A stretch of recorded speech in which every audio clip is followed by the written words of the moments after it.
নমস্কার বন্ধুরা, পয়লা সেপ্টেম্বর 2024 থেকে দেশ জুড়ে নতুন নিয়ম চালু। 6টি নিয়মের পরিবর্তন। কি নিয়মের পরিবর্তন হলো বিস্তারিত এই ভিডিওর মাধ্যমে আলোচনা করব। ভিডিওটি স্কিপ না করে পুরোটি দেখার অনুরোধ রইল। আপনারা আমার এই চ্যানেলটিতে নতুন হয়ে থাকলে লাইক করে দেবেন, সাবস্ক্রাইব করে দেবেন, পাশে থাকা বেল আইকনটি ক্লিক করে দেবেন এই ধরনের নিত্য নতুন ভিডিওর নোটিফিকেশন সবার প্রথম পাওয়ার জন্য। দেখুন কি বলছে, সেপ্টেম্বর মাসে 6টি নতুন নিয়ম চালু হচ্ছে, না জানলে বিপদে পড়বেন। এই সেপ্টেম্বর মাসে 2024-এ কিছু কিন্তু নতুন নিয়ম চালু হয়েছে। সেই 6টি নিয়ম কি দেখুন। September month new rules. কি বলছে, সেপ্টেম্বর মাসে শুরুতেই একাধিক গুরুত্বপূর্ণ আর্থিক পরিবর্তন আসতে চলছে, যা আপনার দৈনন্দিন জীবনের ওপর প্রত্যক্ষ বা পরোক্ষভাবে প্রভাব ফেলবে। বেশ কিছু নিয়ম এবং পরিবর্তন কার্যকর হবে পয়লা সেপ্টেম্বর 2024 থেকে। এই পরিবর্তনগুলোর মধ্যে রয়েছে ক্রেডিট কার্ড নতুন নিয়ম এবং আধার কার্ড। ক্রেডিট কার্ড কিন্তু হচ্ছে এবং আধার কার্ডও কিন্তু নিয়ম পরিবর্তন হচ্ছে। এছাড়াও রয়েছে আপডেট রান্নার গ্যাসের দাম, বিমানের জ্বালানি সংক্রান্ত গুরুত্বপূর্ণ একটি কিন্তু ঘোষণা করেছে। এবার এক এক করে জেনে নেব। দেখুন ফার্স্ট কি বলছে, ফেক ফোন কল নির্ধারণ অর্থাৎ টিআরআই নিউ রুলস 2024-এ কি নিউ পয়লা সেপ্টেম্বর থেকে কিন্তু নতুন নিয়ম। কি telecom authority of India try প্রথম পয়লা সেপ্টেম্বর থেকে টেলিকম সম্পর্কিত বেশ কিছু পরিবর্তন আনছে, যা সাইবার প্রতারক রুখতে কার্যকর হবে। নতুন নিয়ম অনুযায়ী Jio, Airtel, VI telecom, VI বলতে ভোডাফোন সংস্থাগুলো 140 নাম্বার সিরিজে টেলি মার্কেটিংয়ের কল এবং ব্যবসা মেসেজ ব্লক করার জন্য নির্দেশ দেওয়া হয়েছে। এতে গ্রাহকদের প্রতারকমূলক ফোন কলের পরিমাণ কমবে এবং সুরক্ষা বৃদ্ধি পাবে। তো বন্ধুরা বুঝতেই পারছেন, আমরা কিন্তু অনেকটা প্রতারকের হাত থেকে কিন্তু বাঁচবো। ফেক কল যে আসে সেই কল থেকে কিন্তু আমরা অনেকটা রেহাই পাব। সেকেন্ড কি বলছে, ক্রেডিট কার্ডের নতুন নিয়ম চালু। Credit card new rules.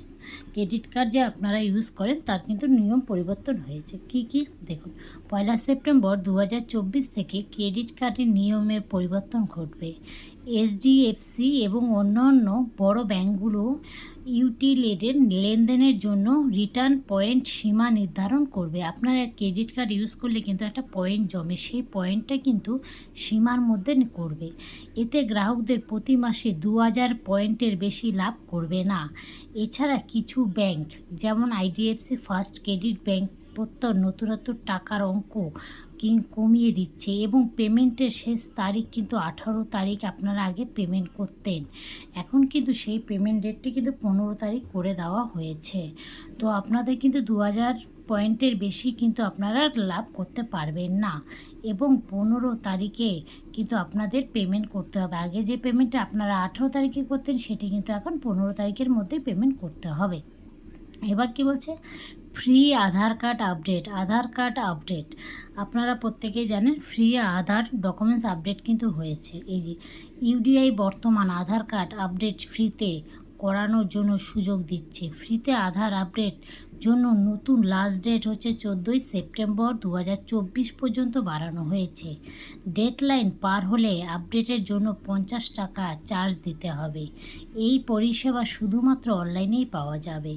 এই আধার আপডেট সংক্রান্ত আমার একটি ভিডিও কিন্তু অলরেডি আপনাদেরকে আমি শেয়ার করেছি, আমি ডেসক্রিপশন বক্সে লিঙ্ক দিয়ে দেব এবং আই বাটনেও লিঙ্কটি দিয়ে দেব।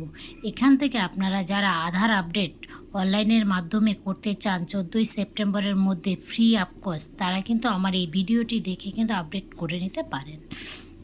এবার কি বলছে, রান্নার গ্যাসের দাম, এলপিজি প্রাইস অর্থাৎ আমরা যে রান্না করি ইন্ডিয়ান এলপিজি ভারত যে কোনো গ্যাস, সেই দাম প্রতি মাসে প্রথম তারিখে রান্নার গ্যাসের দাম কমানো ও বাড়ানো হয়।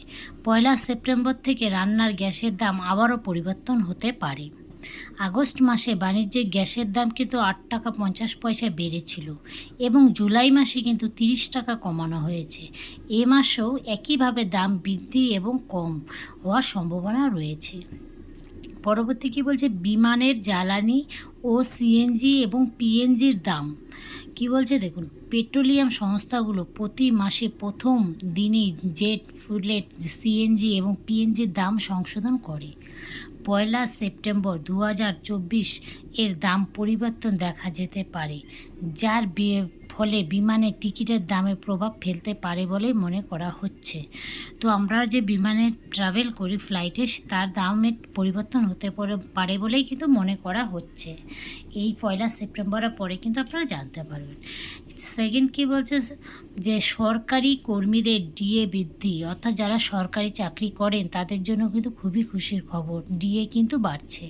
কি বলছে, সেপ্টেম্বর মাসে কেন্দ্রীয় সরকারি কর্মীদের আবারও ভাতা অর্থাৎ ডিএ বৃদ্ধি পাওয়ার সম্ভাবনা রয়েছে। বর্তমান 50% ডিএ বেড়ে 53% হতে পারে সূত্র মারফত শোনা যাচ্ছে। অর্থাৎ আপনারা যারা কেন্দ্রীয় সরকারের আন্ডারে চাকরি করছেন তারা কিন্তু 50% ডিএ পান এখন, কিন্তু এটা বেড়ে 53% হওয়ার সম্ভাবনা রয়েছে।